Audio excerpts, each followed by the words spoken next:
विश्व के सबसे पुराने मजहबी समुदायों में से एक पारसी। आज इनकी संख्या 1 लाख से भी कम रह गई है। इनमें भी अधिकांश भारत में ही पाए जाते हैं। पारसियों का इतिहास बहुत संघर्षों वाला रहा है। आज जहां पर ईरान है, वो 7वीं शताब्दी तक फारस नाम से जाना जाता था। मूल रूप से यही पारसियों की धरती हुआ करती थी, कला और धन वैभव से बहुत समृद्ध। लेकिन तभी अरब में इस्लाम का जन्म हुआ और देखते ही देखते पूरे क्षेत्र में नरसंहारों का दौर शुरू हो गया। तलवार के जोर पर अधिकांश पारसियों को मुसलमान बना लिया गया। कुछ ने अपना मजहब नहीं छोड़ा और वो एक नाव पर सवार होकर भारत के पश्चिमी तट पर पहुंच गए। पारसियों का भारत आना 8वीं से 10वीं शताब्दी के बीच हुआ था। ये जगह गुजरात में संजान नाम से जानी जाती है। कहते हैं कि तब वहां के हिंदू राजा ने शरण के बदले पारसियों से 3 प्रण मांगे थे। पारसी भारत में स्थानीय भाषा में बातचीत करेंगे, उनका पहनावा वगैरह भारतीय ही होगा और वो अपने साथ हथियार नहीं रखा करेंगे। पारसियों ने इन्हें मान लिया और कहा कि वो भारतीय समाज के बीच में वैसे ही घुल मिल कर रहेंगे जैसे दूध में चीनी। भारत के लोगों ने न सिर्फ उन्हें रहने का स्थान दिया, बल्कि हर वो सम्मान भी दिया जो किसी मनुष्य को मिलना चाहिए। ये छूट भी दी गई कि पारसियों के धार्मिक स्थल अताशगाह के आसपास कोई गैर पारसी नहीं जाएगा। पारसी लोगों ने पहले कृषि और फिर व्यापार उद्योग धंधे शुरू किए। तब से लेकर अब तक भारतीय समाज में पारसियों का योगदान बहुत महत्वपूर्ण रहा है। पारसी बड़े उद्योगपति, वैज्ञानिक और सेना प्रमुख के पदों तक पहुंचे। भारत में उन्हें वो सब कुछ मिला जिसकी आशा सामान्य तौर पर बाहर से आने वाले शरणार्थियों को कभी नहीं होती। पारसी समाज का आधुनिक भारत के विकास में बहुत योगदान रहा है। लेकिन इस कथन का एक दूसरा पहलू भी है। भारत में पारसी समुदाय से जुड़े कुछ ऐसे तथ्य भी हैं जिनके बारे में अक्सर बात नहीं होती।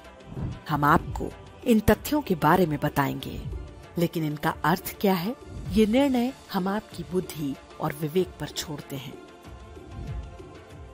पारसी लोग इस्लाम और ईसाई मजहबों की तरह बर्बर आक्रमणकारी तो नहीं थे, लेकिन उन्होंने भी ऐसे कई काम किए जो वास्तव में उन प्रण के विपरीत हैं, जो शरण के बदले गुजरात के राजा से किए गए थे।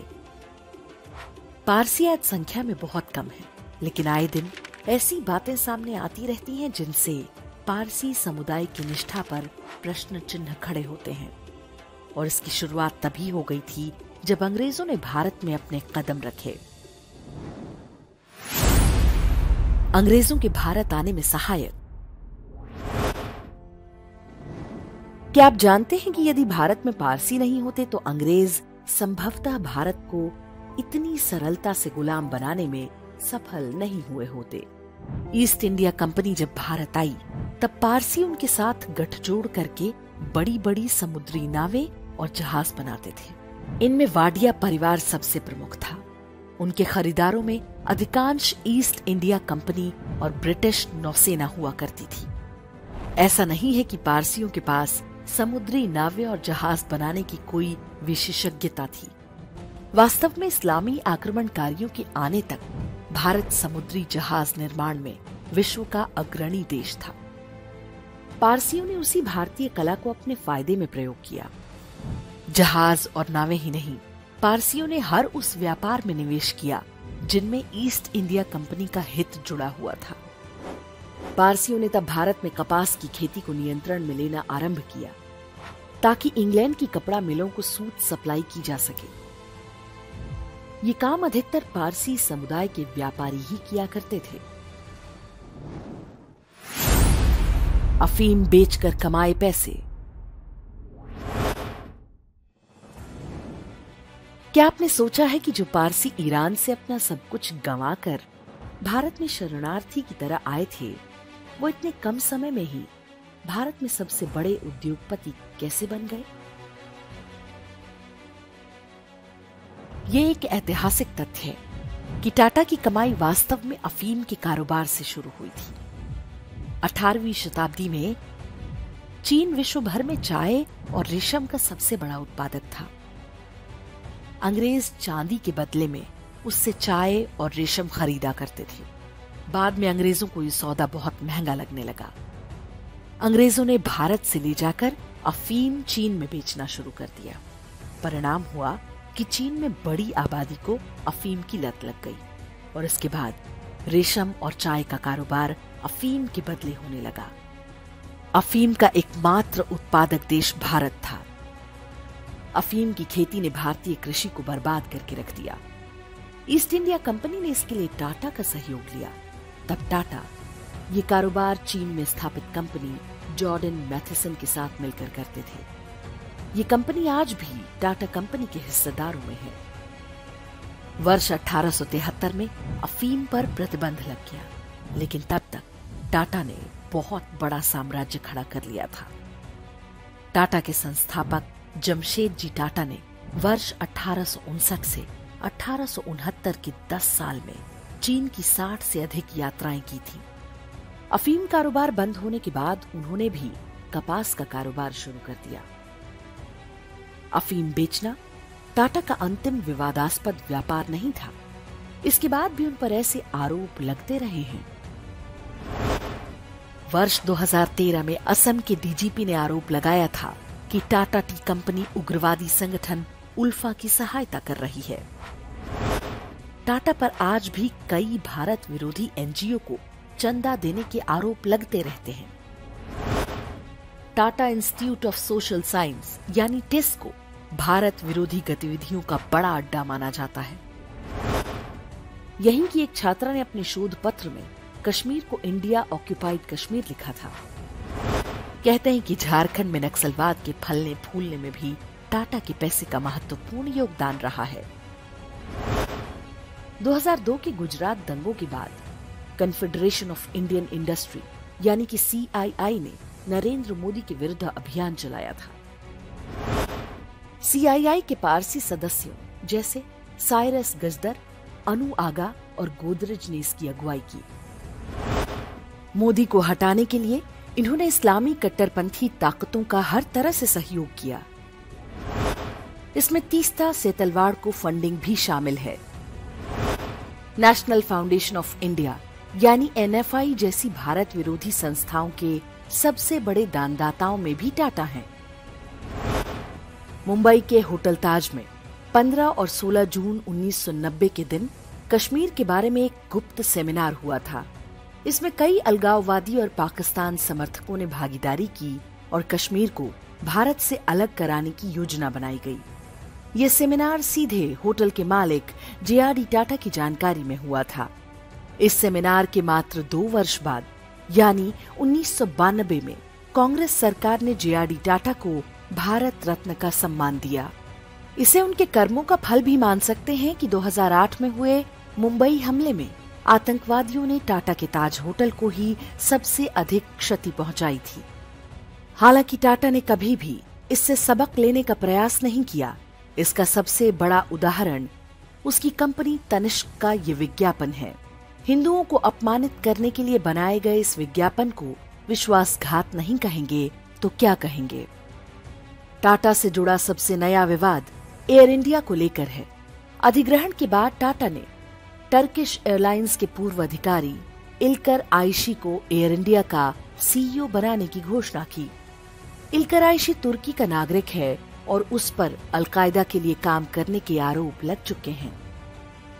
जांच के बाद टाटा को अपना निर्णय वापस लेना पड़ा। लेकिन क्या ये मात्र संयोग है कि एयर इंडिया के लिए टाटा को ऐसी संदिग्ध छवि वाला व्यक्ति मिला?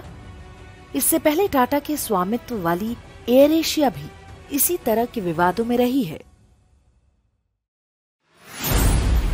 भारत घर नहीं, एक बाजार है। कोरोना वायरस की वैक्सीन बनाने वालों में अदार पूनावाला की company serum institute of India भी थी। जब वैक्सीन के लिए देश भर से बहुत मांग थी, उन्हीं दिनों अदार पूनावाला ये कहते हुए ब्रिटेन चले गए कि उनको धमकियां दी जा रही हैं। अदार पूनावाला की शिकायत सही हो सकती है, लेकिन केंद्र सरकार ने उन्हें सुरक्षा दी थी। कोवैक्सीन बनाने वाली भारत बायोटेक कंपनी के मालिकों पर भी ऐसा ही दबाव था, लेकिन वो देश छोड़कर नहीं गए। अदार पूनावाला ने लंदन में वैक्सीन बनाने की फैक्ट्री खोलने की भी घोषणा की है।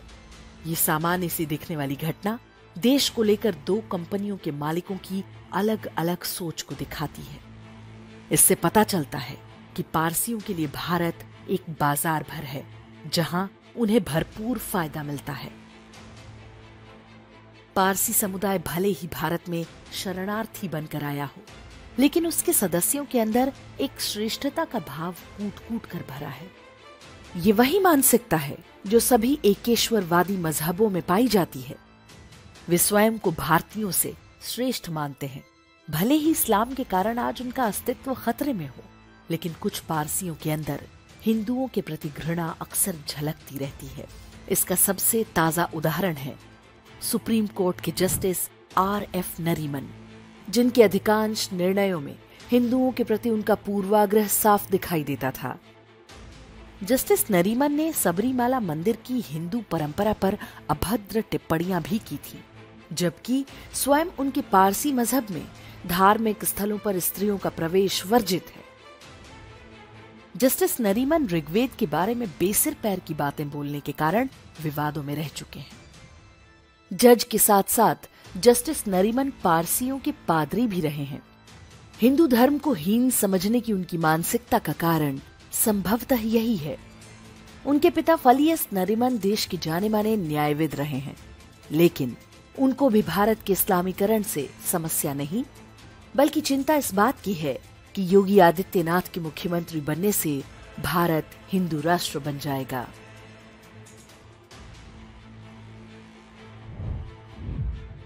वर्ष 2016 में पारसियों के इतिहास पर एक पुस्तक प्रकाशित की गई थी।